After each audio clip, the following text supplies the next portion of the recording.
have the clerk call the case. Calling State of Minnesota versus Adam Taylor Fravel, 85CR23937. Right, and for the record, you are Adam Taylor Fravel, date of birth January 29, 1994. Sounds right. Right. Mr. Fravel, as you know, last month a jury convicted you of 2 counts of murder in the first degree and 2 counts of murder in the second degree. At that time, the court ordered a pre-sentence investigation report, victim impact statements, and a sentencing worksheet. Those documents have now been filed with the court. Mr. Bauer, did you receive copies of those documents? Yeah, we received copies of the pre-sentence investigation, the sentencing worksheet, and the victim impact statements. I'll note for the record that Ms. Doken is also present in the courtroom. Also present in the courtroom is Ms. Sonneman, County Attorney, Mr. Popakowitz, and Ms. Gillespie. Ms. Sonneman, did the state receive copies of those sentencing documents? We did as well, Your Honor, and I've reviewed those. It's my understanding that some of the victim impact statements will be read in court, is that right? That's correct, Your Honor. We're prepared to ask the court to allow the several of the family members to read their impact statements, and then our Crime Victims Services Coordinator, Diana Miller, will read 2 of those statements from the family members. So we're ready for that. All right, you can proceed with that then. Thank you, Your Honor. The first to read her impact statement will be Madeline Kingsbury's mother, Krista.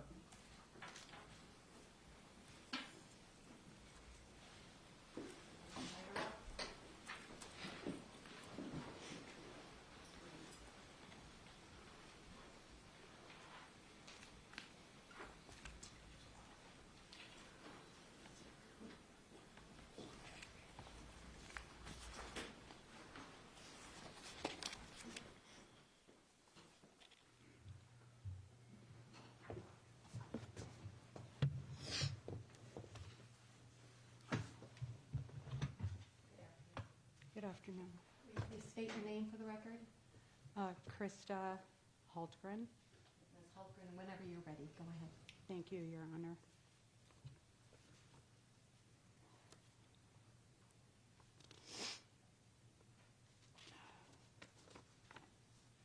The defendant could have stopped, but he didn't. He could have treated Madeline like the extraordinary person she was, but he didn't. He could have given Maddie and the kids a good life, but he didn't. Instead, he treated her like she was nothing and made her very existence miserable. He made her feel unlovable, and then he snuffed the life out of her. He ripped her from her children, her family, and her friends. All Madeline wanted was a good life with someone who would love her and the kids unconditionally. And she wanted Adam to continue to be involved in the kids' lives regardless if they were together or not. She felt bad for him, but she couldn't make herself fall in love with someone who treated her like she was nothing. She wanted and deserved more. The defendant never owned the right to keep Madeline isolated away, and he certainly didn't own the right to end her life. He has ruined so many lives, and he took my child from me.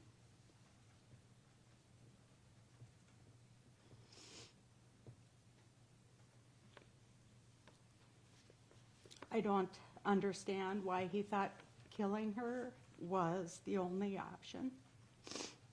There were so many opportunities to do something different.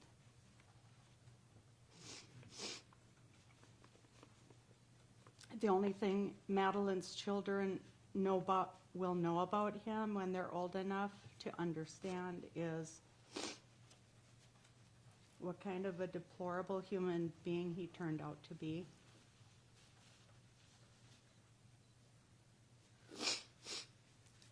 Excuse me.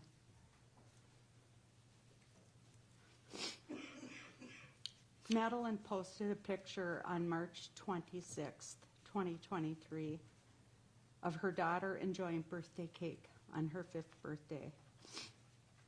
We were all there.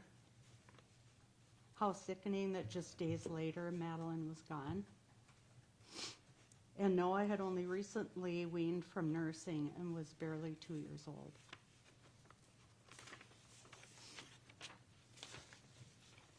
I will never forget that gut feeling or pit in my stomach on March 31st, 2023. I knew something was terribly wrong when I hadn't heard from Madeline all day. Little did I know that this was only the beginning of the end. I have been unable to work for much of the past 19 months due to mental and physical health issues caused by the defendant's action. I see how the defendant's action has rained catastrophic grief on Madeline's other mom, Kathy, and her father, David, and yet they have persevered and continued to provide a loving home for Madeline's children. Madeline's siblings, Megan, Stephen, and Holly, have had to deal with insurmountable sadness, yet continue to carry on with strength and resilience. The defendant's sentence is far from satisfying. It does not bring me joy. It does not ease my pain and suffering. However, a life sentence is just. He will need to live without his children, his family, his friends, his conveniences. He will live with what he did, and I pray he feels the weight of that for life. I continue to live my worst nightmare over and over again. There is no peace, no reassurance, no happy ending. Instead, Madeline's kids will grow up without their mommy, and we go on as best as possible without our daughter, sister, friend, and aunt. The wake he has left is far-reaching and hardly slows to a ripple. It will never be still. I will never understand why Adam took Madeline's life. There can never be an answer to satisfy that question. I will do my best to advocate for those in need of safety and protection, to love Madeline's children, and to be a good human and to heal in the best way possible. Thank you.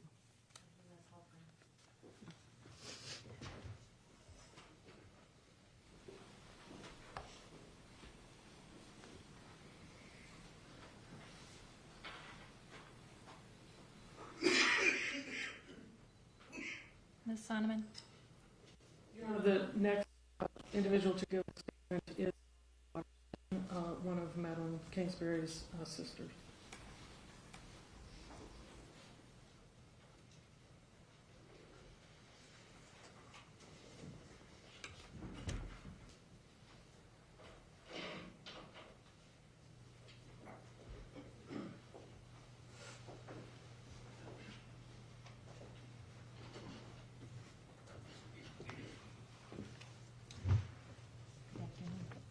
Will you please state your name for the record?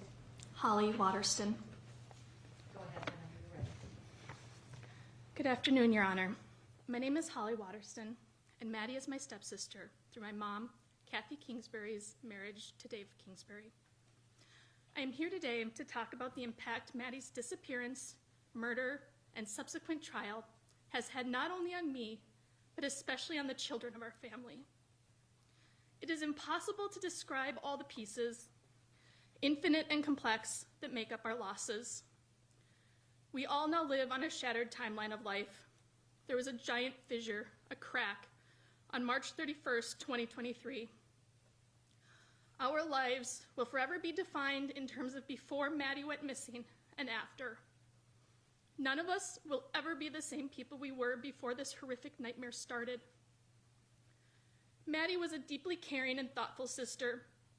She not only welcomed me with open arms to my family, but also had a special bond with my biological sister, Heather. After a lifelong battle with a rare autoimmune disease, Heather lost her life to leukemia. Her funeral was on June 7th, 2012, where Maddie shared a beautiful and compassionate poem she wrote to honor Heather. Exactly 11 years later, on June 7th, 2023, Maddie's body was found. 2 of my sisters dead. The sorrow I feel is massive and often too much to bear. I miss both Heather and Maddie equally. Their deaths have left equal-sized holes in my heart. However, there's a profound difference in the layers of suffering, anguish, and trauma between when a sister dies of a disease and when a sister goes missing for over 2 months, is found violently murdered, and then having to uphold her dignity during an arduous journey to justice. Maddie was an amazing aunt to my 3 daughters and to my other stepsister Katya's 2 young children.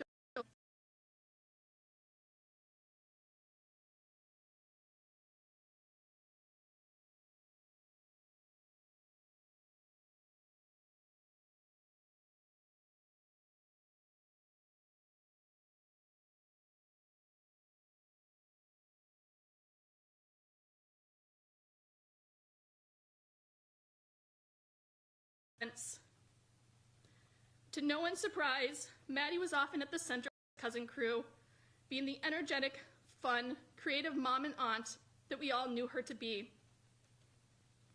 I miss my conversations with Maddie about navigating the intertwining joys and struggles of raising our little humans. Maddie brought an enormous amount of light and laughter to our lives. Backyard games, pool parties at Grandpa and Gagi's house, and family celebrations will never be the same.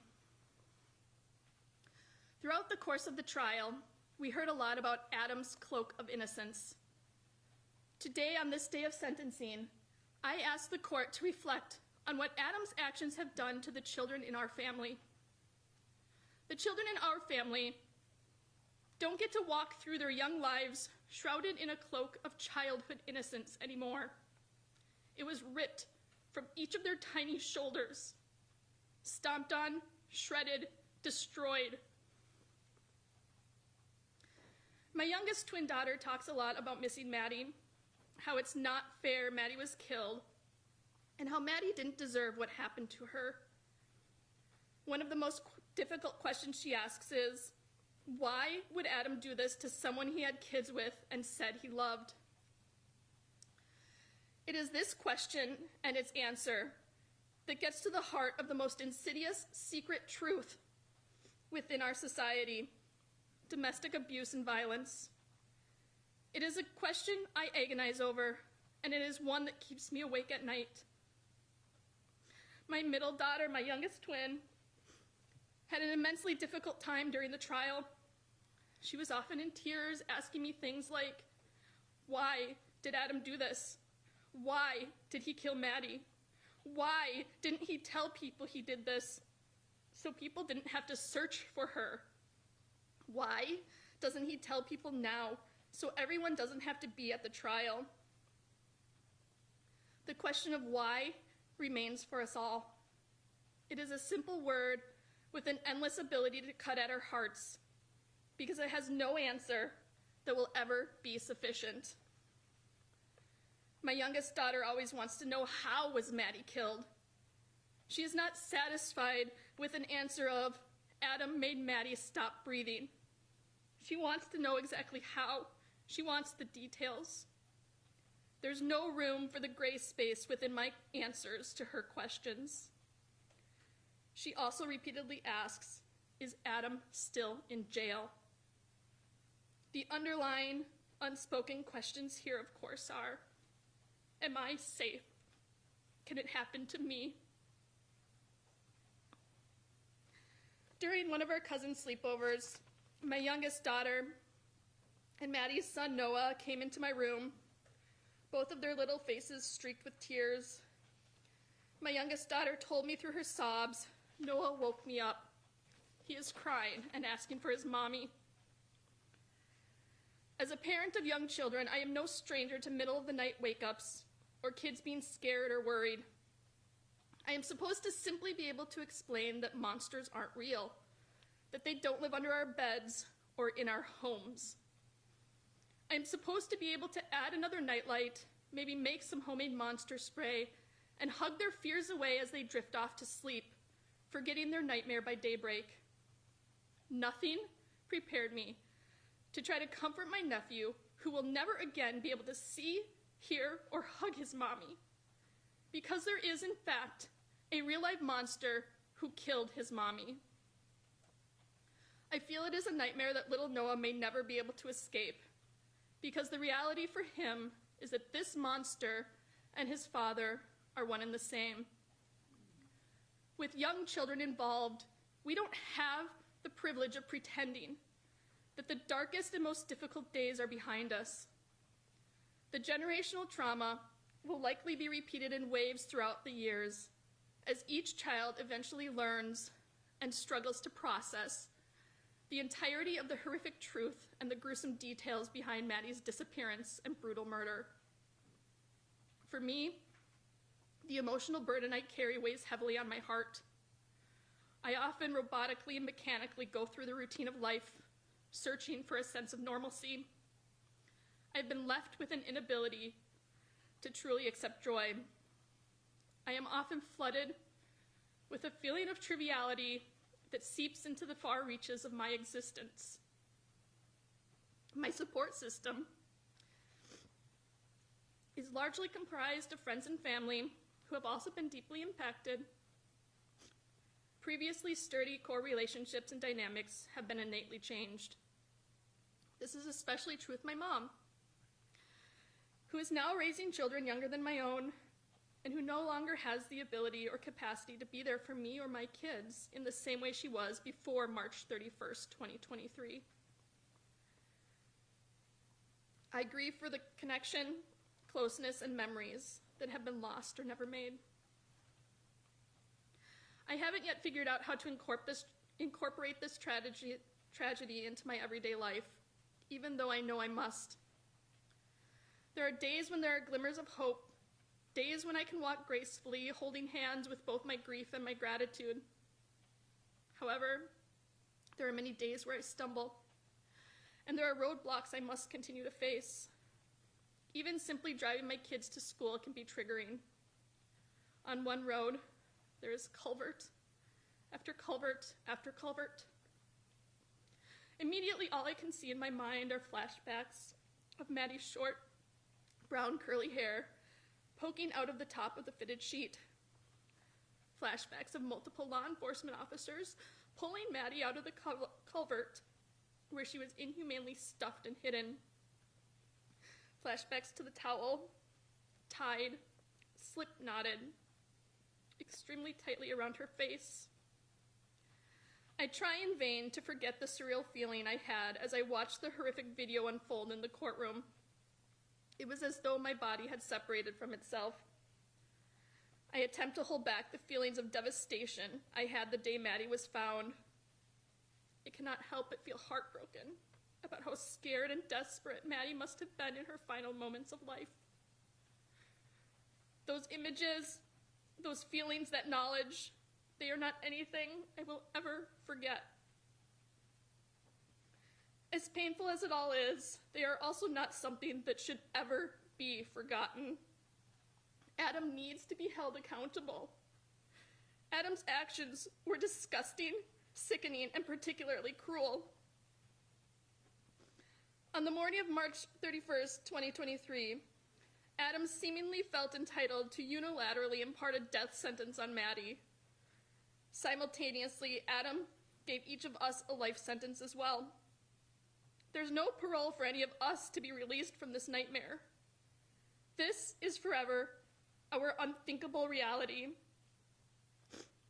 I am asking, pleading with the court today to follow through with mandatory and maximum sentencing for Adam, life in prison with no possibility of parole. Thank you, Your Honor.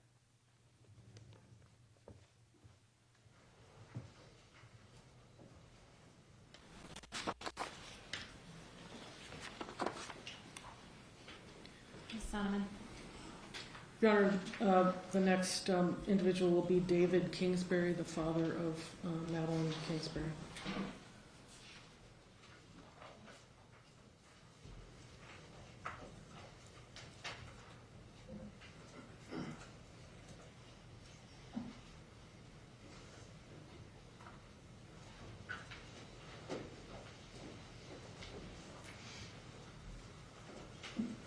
Good afternoon, Your Honor. Good afternoon, Mr. Kingsbury. For the record, my name is David Kingsbury. Whenever I'm you're ready, Madeline's sir. father.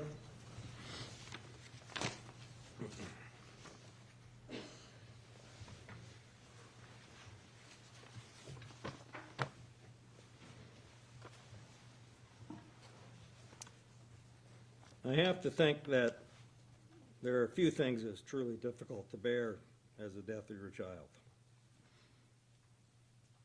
The exception being that child brutally and senselessly murdered. It's an almost intolerable weight. Each morning my mind painfully adjusts to the realization that it's not just a bad dream. Madeline is still really dead and Adam Fravel killed her. My family bears it because we have to go on, but there's no avoiding the terrible anger, the tears, the gut-wrenching grief, the inevitable woulda, coulda, shouldas, and the unanswerable question, how could someone do this, especially to someone as special as Madeline? The facts laid bare that she was attacked and killed by a coward twice her size, someone who she had once loved. She had made the audacious decision that she didn't deserve to be used or abused by him anymore. With that decision, her future was now looking bright, whereas life with him had been bleak and miserable. Unfortunately, she fatally misjudged him. When he realized that he couldn't control or manipulate her any longer, he decided to kill her. He thought, incredibly, he'd run home to his parents' house and apparently just waited out. He thought no one would care about what happened to Madeline. No one would be the wiser. She'd just fade into memory while he'd get away with murder. There's really no words to adequately describe what impact this has had. I've experienced many things that will stay. With a few examples, you can perhaps put yourself in my place. 69 days spent searching desperately for her. Nights staring out into the darkness, wondering where she was. Wondering if she was alive or dead, and wondering if we would ever find her. Then informing my family that our beloved daughter and sister was found dead. Learning that her body had been found wrapped in a sheet, stuffed in a culvert, covered with brush at the end of a dead-end road. Finally located because the sheriff's deputy was alerted by an unusually large gathering of flies.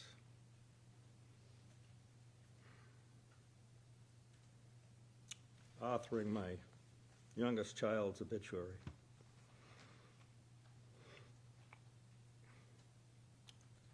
Telling my grandchildren they'd never see their mommy again because their father had hurt her so badly that she died.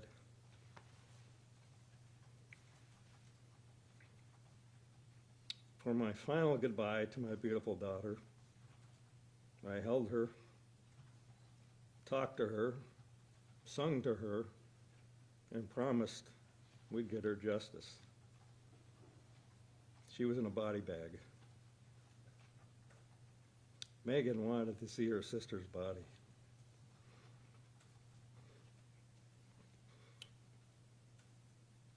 I begged and prevailed on her not to do so.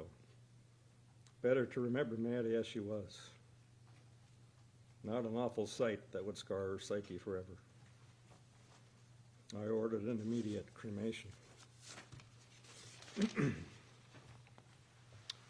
Meanwhile, we were engaged in a very public and hotly contested court battle with Fravel for custody of Maddie's children. Though he was finally arrested and charged with her murder, this litigation continued. Moments before a video hearing began, the court's camera was live. He noticed we were on the video feed, locked eyes with my wife and I, and smirked at us. Smirked. At that moment, his true nature revealed. Resolute cruelty and pure evil. For me, certain proof that he killed Madeline, proof that he was glad he did it, and proof that he derives great pleasure from the carnage, destruction, and the grief he's caused. His only regret was being held accountable. The crocodile tears he shed in the courtroom the day the guilty verdicts came in were for himself. No remorse for what he's done to Madeline, to Ellie, and Noah, or the people that loved them. A word of thanks. Without the dedication of law enforcement, the efforts of thousands of community volunteers, the hard work of the county attorney's office and this court, he'd still be free and would most likely have the children. Madeline will still be in that culvert, deep in the woods, at the end of a dead-end road. My family owes a debt we can never repay. One of my greatest fears when Madeline disappeared was that no one would care. Thank God that wasn't true. She would send me messages, and it always came up on my phone that it was from the world's greatest kid.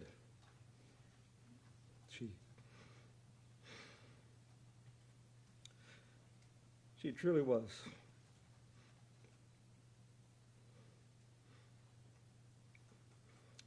And always will be the apple of my eye. Her name is Maddie. Thank you.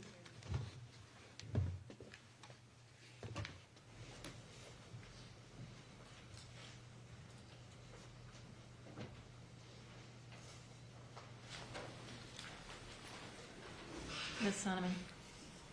Your Honor, the next individual will be Megan Kingsbury Hancock, who is Madeline Kingsbury's sister.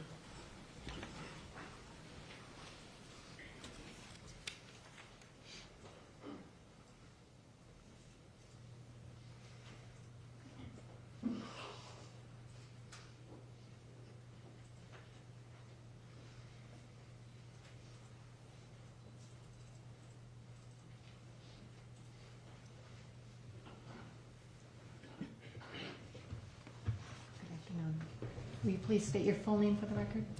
Yes, Megan Hancock. Go ahead, Ms. Hancock. Thank you.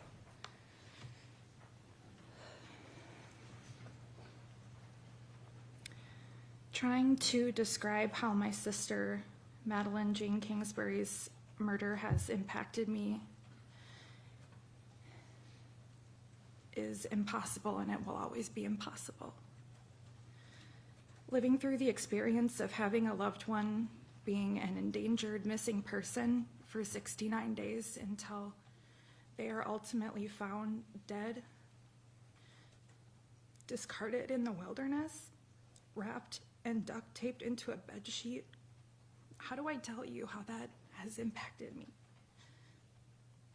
For many days and nights while Madeline was missing, myself and my family, we couldn't eat, we couldn't sleep, could hardly look at each other or speak to one another. We were robotic. Before Madeline was found, those 69 days were absolute torture. The world continues around you. People go to work, they run their errands, they go on vacation, they spend time with their kids, but you're there frozen in time. Life doesn't continue for you until you've completed the mission that you're on, and that was to find Madeline. For months, we lived out of hotels and suitcases. I was out of work. We were away from our homes, our friends, any sense of normalcy. My days consisted of news and law enforcement interviews, trying to map out areas in the wilderness to search, endless cups of coffee in place of food, many tears, very late nights, maybe 3 hours of sleep, and then getting up to do it all over again. Our days were spent in fields and marshes, by rivers and creeks, in the bluffs and in forests, looking for any sign of Madeline. I watched my parents crumble and disintegrate and turn into shadows of themselves. Their eyes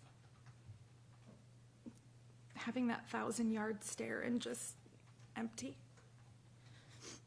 Not knowing what to say or do and just being at a complete loss. How do I tell you what it's like to have Madeline's children have to tell them that we don't know where their mommy is and that she's lost? How do you explain that to two kids that are so young? How do you explain to them that they can't ever go back to the home that they knew and they will never live with their parents again?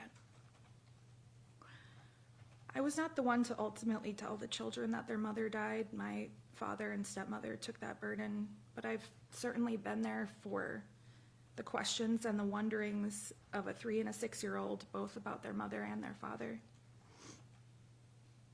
I've been there to hear my 6-year-old niece say that mommy was too young to die. And I will always remember exactly where in my home I was sitting when my dad told us all that remains had been found, and they were 99% sure that they belonged to my sister Madeline. I'll always remember how I fell to the floor and I'll always remember the absolute feeling of emptiness in the days and weeks after.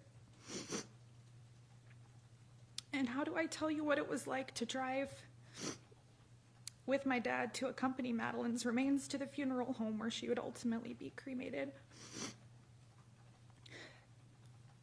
I was in the same vehicle as her. She was right there. How could she be that person in the body bag right behind me? How can that be true? And how can I tell you what it was like to try to have a semblance of a goodbye through that body bag?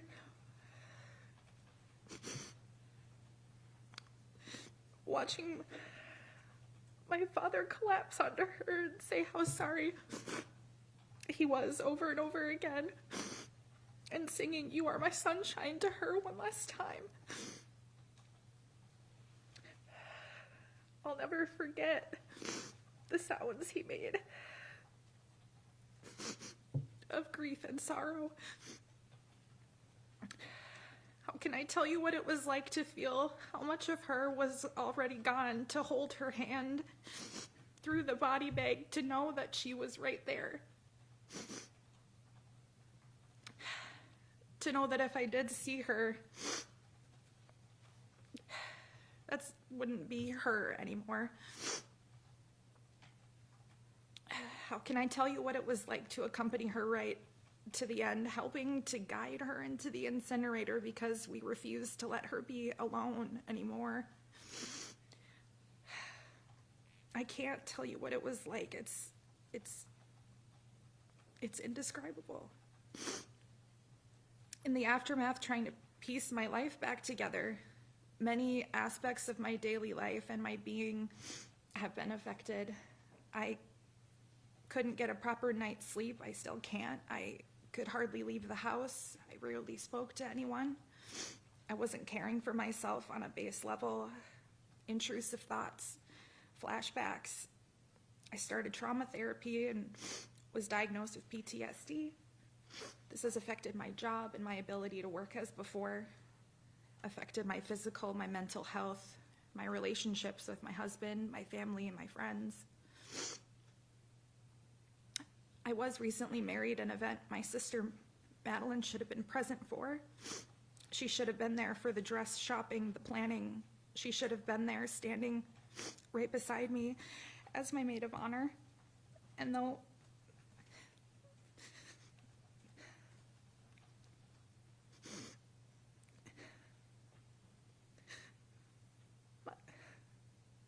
wedding day was one of my happiest days, but it was also one of my hardest. I didn't want to get married without her, but that choice was made for me by somebody else. That's one of the worst parts, is that we have no choice. Madeline is gone. Every holiday, every special event, every milestone, we have no choice. We have to carry on without her. The defendant made the choice to take her life, which he had no right to do.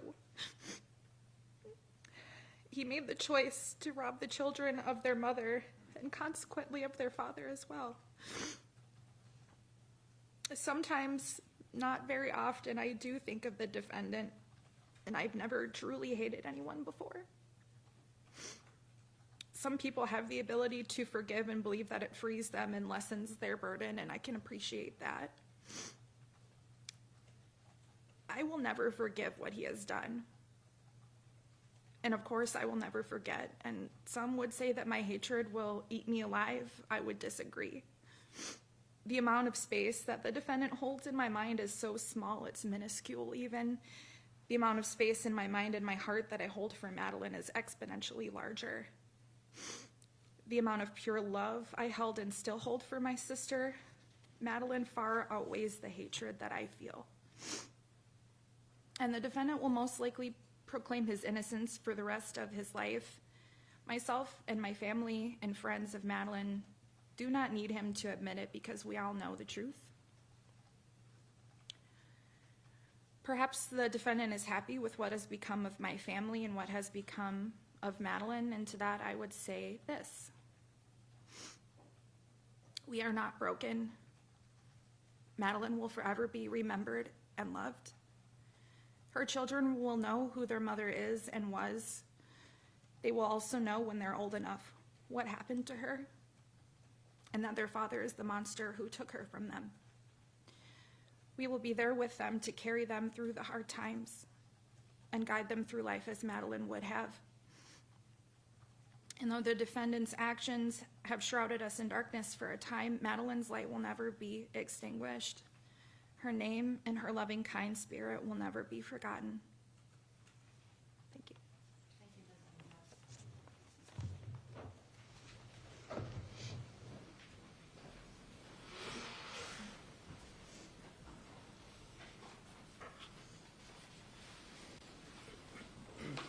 Ms. Sonneman. Thank you, Your Honor. Diana Miller, again, who's our Crime Victims Services Coordinator, is going to read the statements of Kathy Kingsbury and Stephen Kingsbury. Kathy Kingsbury would like to stand up with Ms. Miller while she reads that, if the court would allow that. Sure, that's fine. Ms. Kingsbury?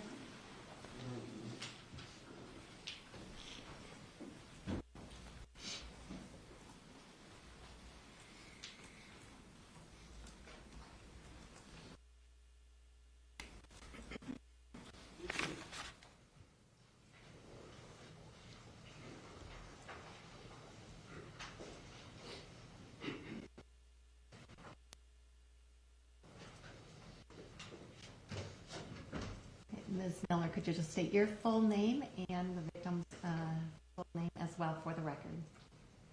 Diana Miller, Catherine Kingsbury. Go ahead. Your Honor.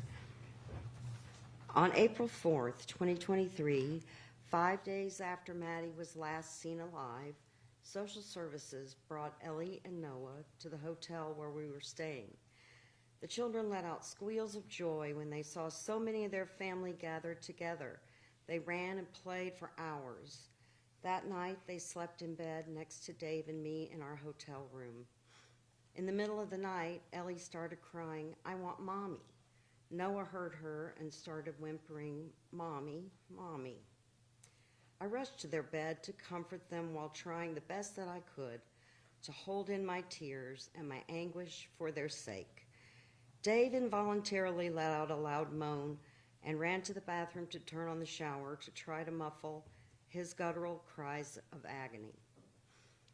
His wailing tore my heart to pieces. He couldn't bear to come out for 3 full hours. It was a horrific night that no one should ever have to experience in their lifetime.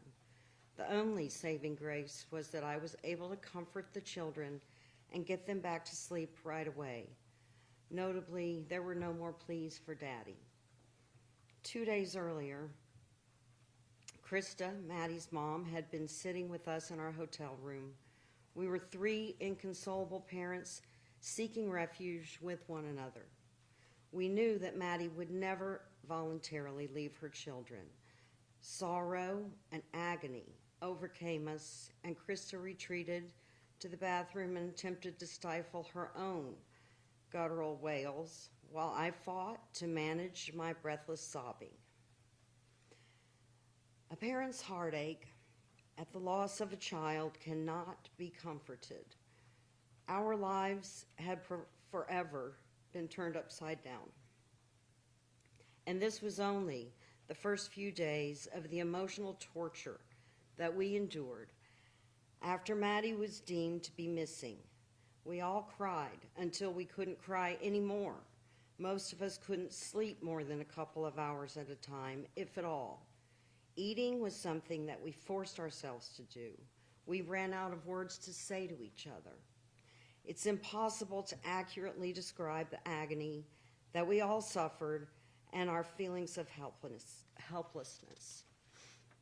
We cannot thank the community enough for bringing food, providing housing, searching, plus so much more while we struggled to carry on each day.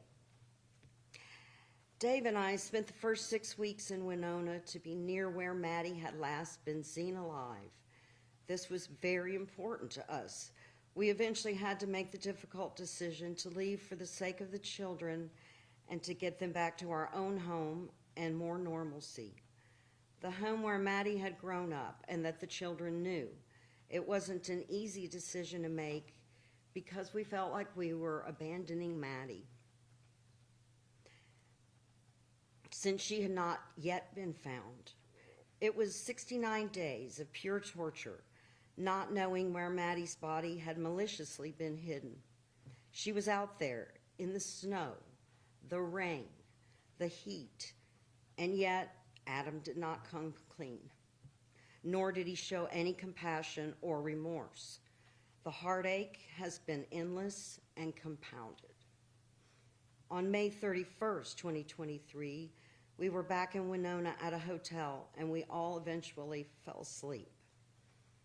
A few hours later, Ellie woke up and was unusually insistent that I lie down next to her, so I did. She held onto my arm so tightly that my arm went numb, but she went back to sleep. Noah was on the other side of the bed. He suddenly became distraught and restlessly started whimpering, "Mama, Mama," and extended one arm upwards as if reaching for something. He had not done this before. I checked my phone to see what time it was and saw that it was already after midnight. It was Maddie's birthday. We had not yet told the children that Mommy's birthday was that day. Possibly it was a coincidence that this happened. What do I know, though, and all too clearly, what I do know, though, and all too clearly, was the sick feeling I had in my stomach that night, and that this incident will forever be etched in my mind. By all accounts, Maddie's children are happy and thriving. Dave and I have been blessed to be able to be with them nearly every day since April 4th, 2023. Yet Ellie and Noah rightfully belong in the arms of their mother. All of us have made it our mission to be sure that they feel safe and secure and that they're grounded. Those of us who know them and see them regularly, if not daily, will tell you that you wouldn't know that the children have suffered the tragedy that they have. We're grateful for that for their sake. They're young and resilient now and deserve to be happy as they are. Sadly, though, as they grow older, they will begin to understand that their father was not only convicted of killing their mother, but that he also planned it. Maddie loved her children more than anything else on this earth. Her efforts to make sure that her children's future included their father were slashed by that very same father. I will never understand a father who could and did do this to his children. He took away a mother's love, the type of love that only Maddie could give them. The knowledge of this horror will haunt me forever. All that Adam had to do was walk away and let Maddie go. He chose not to do that. He chose evil over good, forever causing emotional harm to his own children. All of us in Maddie's immediate family, her extended family, and her friends will make sure that the children will grow up knowing their mother's love. It's the best that we can do, yet it will never be enough because we can't get her back, and she can't be with her precious children. Maddie was undoubtedly one of the most genuinely beautiful souls I've ever known in my life. I'm grateful for the time that I had with her and that I was able to be loved by her, and I couldn't have loved Maddie more if she had been my biological child. This spunky little spirit of a girl had my heart from the beginning. Never again will we have our long talks and share our hopes, our joys, our sorrows, and concerns in life. I'll never again be able to hear her singing in the kitchen or laugh with her or hear her walk in the door and say, "I'm home." Every day I wake up and my first realization is that she's gone and she's not coming back. Her loss in my life is irreparable. I have now lost 2 daughters, one of whom was purposely taken from us. I thank the court for this opportunity to be heard, and I support a life sentence without parole. Ms. Kingsbury. Thank you, Ms. Miller.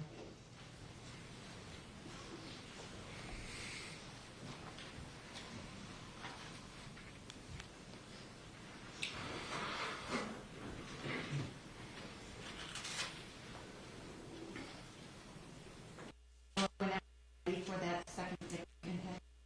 Your Honor, this is the victim impact statement of Stephen Kingsbury, Madeline's brother. Your Honor, it is a struggle to attempt to summarize on paper the immeasurable impact that this incident has had on our entire family. The murder of my younger sister, Madeline Jane Kingsbury, has created without a doubt a multi-generational wound that will take an untold number of years to heal. For some, it may never.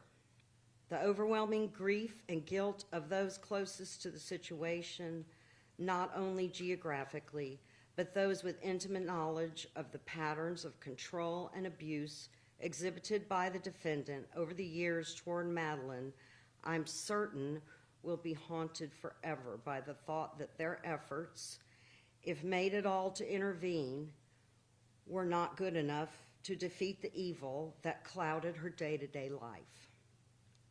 The double life she lived was imposed by one individual.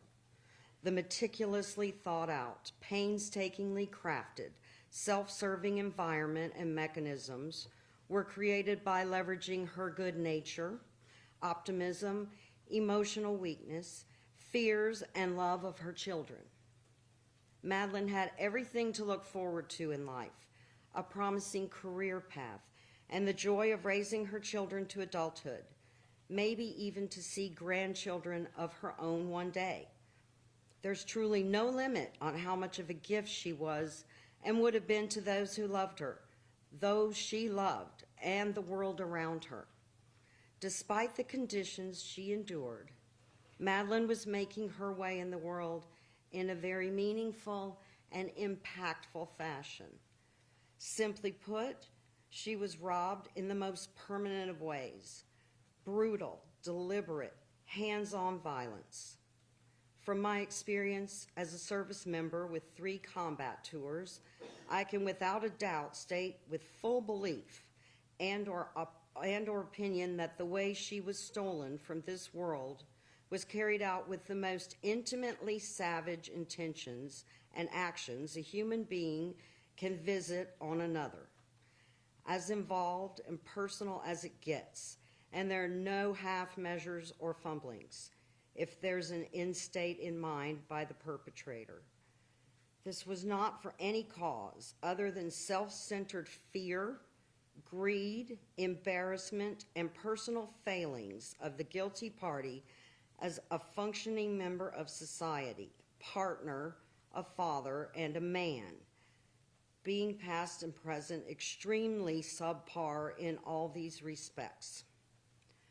What has happened is so complexly tragic that mentally unpacking and examining it all is an arduous labor with what at times seems to have no end. For many, there isn't one. The verdict in this case brings about some measure of closure, knowing what the sentence generally entails. But for most of us, closure is a hollow term. My parents have still lost a child, my siblings and I a sister. Most heart-wrenching, her two innocent children are robbed of their mother. Children are supposed to be innocent. In an effort to preserve this, they only know that mommy and daddy are both gone. They use words that have no meaning to them, as told to them by others, to try to understand concepts and realities that will have no true substance until they're old enough to be told what has transpired.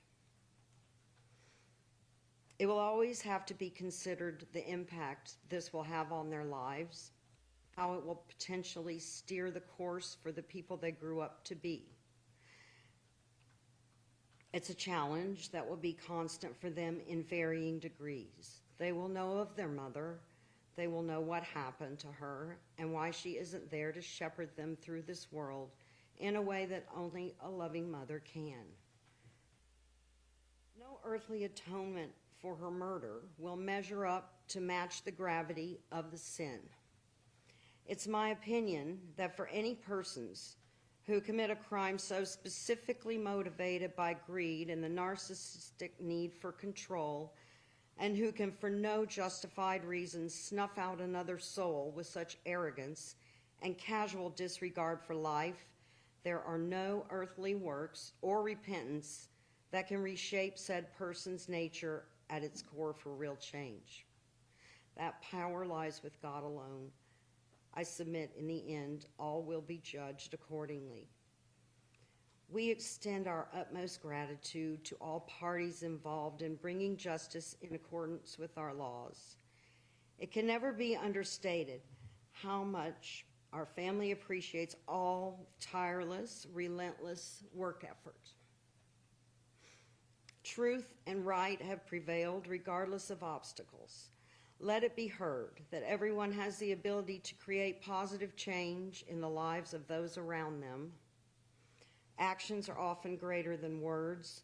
We have a responsibility to each other as human beings to take steps to intervene and assist in times of crisis, especially for those who are too broken or lost to advocate for themselves. I would like to thank the court for hearing this statement, Victim Services for reading it aloud in my stead, and all present to hear. Thank you, Ms. Kingsbury, and to you.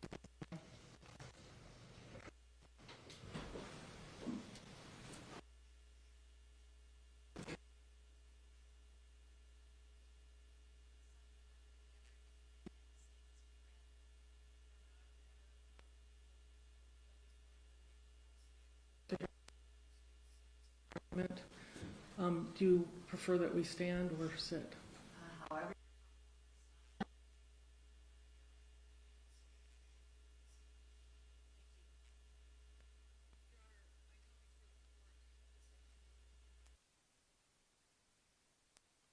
Elected by the citizens of Winona County to serve this community as the Chief Prosecutor for Winona County.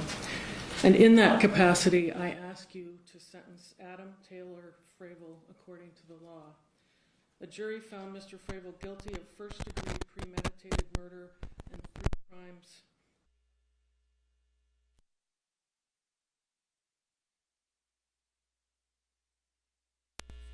Premeditated murder. The law provides that the punishment for first-degree premeditated murder is life in prison without the possibility of parole, and I ask you to impose that sentence.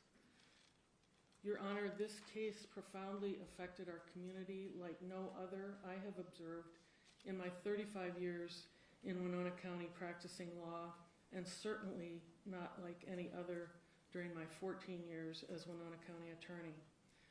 While every crime that is committed affects our community's sense of safety and security, the crimes committed by Mr. Fravel shook the very foundations of our community, shedding a very bright light on the extremes of domestic violence and revealing the evil acts of a man who had no care as to how his actions would affect his children for their lifetimes.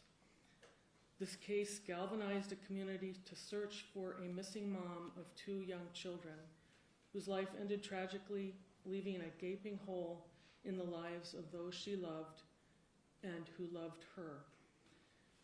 When Madeline Jane Kingsbury's close friends and family became concerned about after they did not hear from her on March 31st, 2023, her family contacted the Winona City Police Department that same day to report her missing.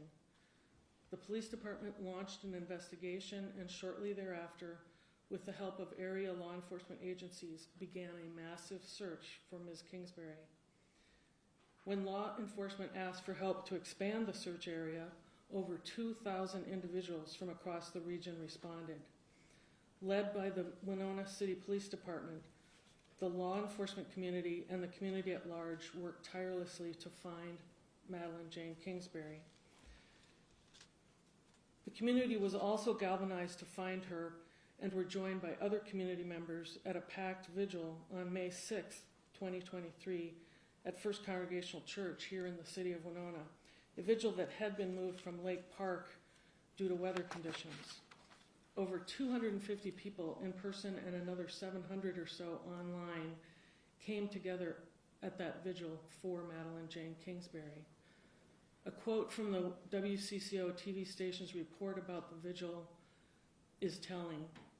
Kingsbury's sorority sisters, family, friends, and others packed inside First Congregational Church in Winona, keeping her memory alive, along with the hope that someone would find her. Another quote from that same report from one individual said, "She was the kindest, most beautiful soul. Even on the brightest days, it still feels dark and gloomy without her here. I wake up from nightmares and quickly realize they are not as terrifying as the nightmare I am living through." Your Honor, Adam Taylor Fravel had concealed Madeline Jane Kingsbury's body in such a way that he hoped she would never have been found, but she was found due to the tenacity of law enforcement and the community searching to find her. 69 long and agonizing days after Madeline Jane Kingsbury went missing, her decomposing body was finally discovered on June 7th, 2023, by a Fillmore County deputy sheriff who heard the noise of an unusual amount of flies swarming. Those flies led the deputy to find Ms. Kingsbury's body, concealed both in that culvert and covered with heavy logs and branches far away from her Winona home. Upon that discovery, hope gave way to grief and anger. The community at large mourned her death along with her family and friends. Mr. Fravel's actions have forever changed the lives of others. This includes traumatizing the children he shared with Ms. Kingsbury, who were 2 and 5 at the time of her death. As the family impact statements reveal, the children kept asking for their mommy. Where's mommy? Mr. Fravel's actions put an entire community in mourning, a community in shock, left her family devastated, left the lives of her children changed forever because of their father's evil act. But Your Honor, justice has caught up with Adam Taylor Fravel, and justice will be served for Madeline Jane Kingsbury, her family, her friends, her community, this community by this court sentencing Adam Taylor Fravel to life in prison without the possibility of parole. Thank you. Thank you, Ms. Sonneman. Mr. Bauer? Thank you, Your Honor. Your Honor, the defendant and the defense team acknowledges the jury's verdict in this case, and obviously the service that jury put in over the course of multiple weeks. Although we disagree with the verdict and whether there existed sufficient evidence to support some of the verdicts in this case, we understand Mr. Fravel has a right to appeal. He will certainly exercise that right moving forward.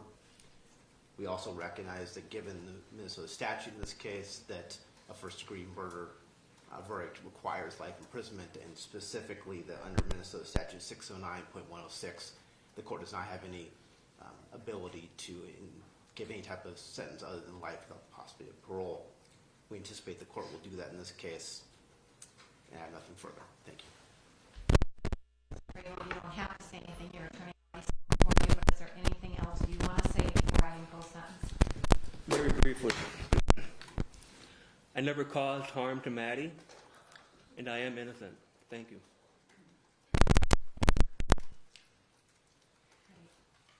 Today, this courtroom serves as a reminder of the tragic results of a planned act of violence that has forever changed the lives of at least 2 families and left a lasting impact on our community. We mourn the loss of Maddie Kingsbury, a life taken too soon by an act of unimaginable cruelty. To Maddie's family, no words from this court can undo what has been taken from you. The verdict in this case affirms Maddie's worth, our commitment to justice, and our resolve to hold people accountable for such acts. To the family of the defendant, I do recognize the weight of this day for you as well. You too face a loss, though it is different from that of the victim's family. Your pain, though distinct, is not overlooked by this court. Domestic violence affects not only the victim, but entire families and communities, leaving deep scars. In this case, the greatest impact is on the 2 young children who have lost both their mother and their father.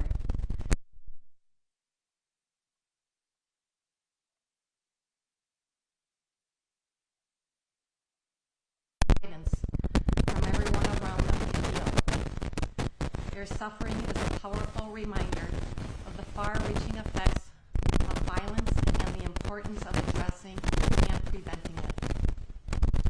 Mr. Fravel.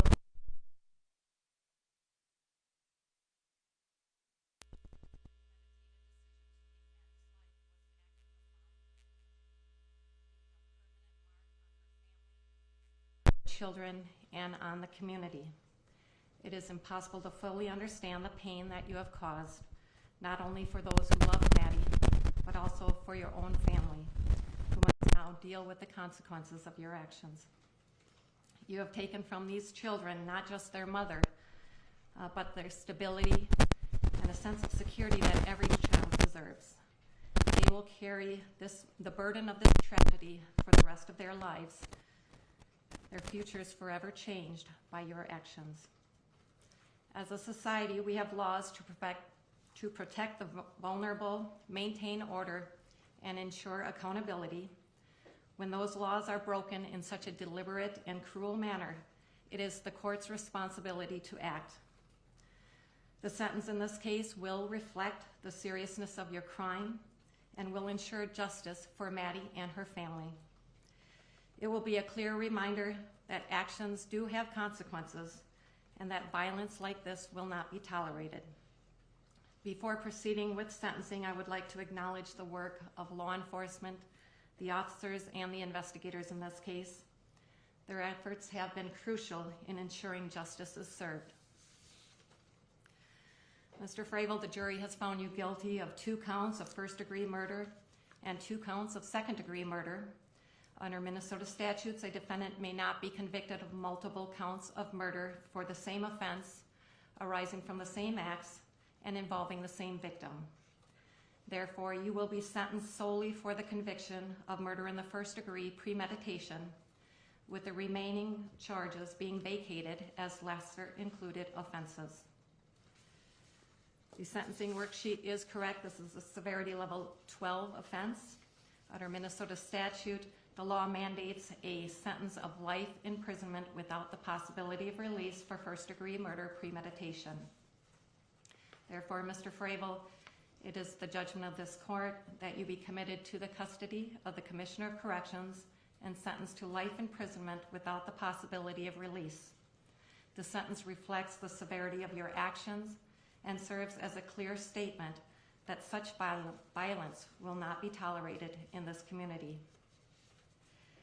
It is my hope that today's proceedings will bring a measure of closure for those impacted and inspire collective action to prevent future tragedies of this nature. Mr. Fravel, you do have to provide a DNA sample that is pursuant to statute, and an $85 surcharge will be imposed and sent to collections. You do have the right to appeal your conviction or the sentence or both directly to the Minnesota Supreme Court. I strongly encourage you to consult with your attorney or the State Public Defender's Office to understand your options regarding an appeal. Mr. Fravel, do you have any questions, or is there anything else you'd like to say? No, I'm good. Anything further from the state? Nothing further, Your Honor, thank you. Mr. Bauer? No, thank you. All right, Mr. Fravel, you are hereby remanded to the custody of the Commissioner of Corrections to serve your sentence. This court is adjourned. All rise.